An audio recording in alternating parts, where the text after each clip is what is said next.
उरण हत्याकांड प्रकरणातील आरोपी दाऊद शेखला उरण पोलिसांकडून अखेर बेड्या, लवकरच कर्नाटकातून नवी मुंबईत आणणार।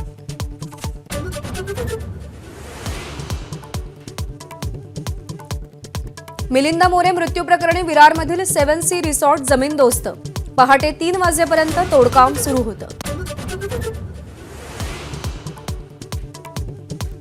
पश्चिम रेल्वेच्या भाईंदर रेल्वे स्थानकावरील तांत्रिक बिघाड दुरुस्त, मात्र लोकल वाहतूक 15 ते 20 मिनिटे उशिरानं।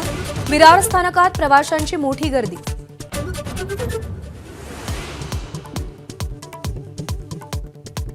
मुख्यमंत्री एकनाथ शिंदे आणि उपमुख्यमंत्री देवेंद्र फडणवीस यांची रात्री उशिरा वर्षा बंगल्यावर बैठक, विधानसभा निवडणुकीच्या पार्श्वभूमीवर चर्चा।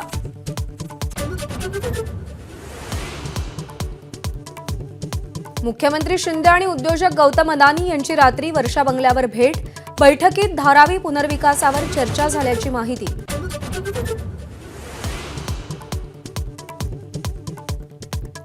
मराठा क्रांती ठोक मोर्चाचं आज मातोश्रीवर जबाब दो आंदोलन, सोमवारी सकल मराठा समाजाच्या शिष्टमंडळाची भेट न झाल्यानं ठोक मोर्चा आक्रमक।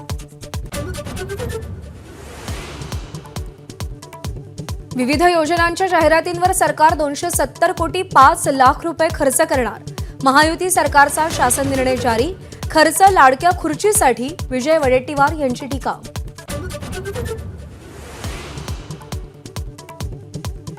राजू शेट्टींनी अंतरवाली सराटीत मनोज जरांगेंची भेट घेतली, दोघांमध्ये 1.5 तास संवाद, सामाजिक विषयांवर चर्चा झाल्याची शेट्टींची माहिती।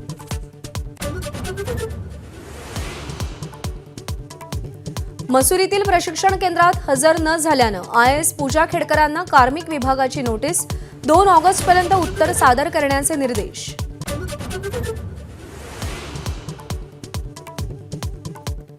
पश्चिम रेल्वेच्या गणपती स्पेशल गाड्यांचं बुकिंग अवघ्या 5 मिनिटात फुल, वेटिंग लिस्ट 700 ते 800च्या घरात, प्रवासी संख्या लक्षात घेऊन आणखी गाड्या सोडण्याची मागणी।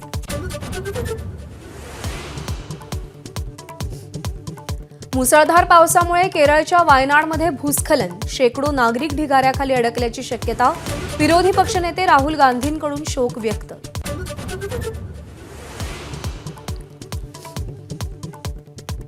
एकीकडे भाज्या तर दुसरीकडे मासेही महागले, सुरमई 1000 तर पापलेट 1300 रुपये किलो, स्वस्त होण्यासाठी 15 दिवस वाट पाहावी लागणार। एबीपी माझा, उघडा डोळे बघा नीट।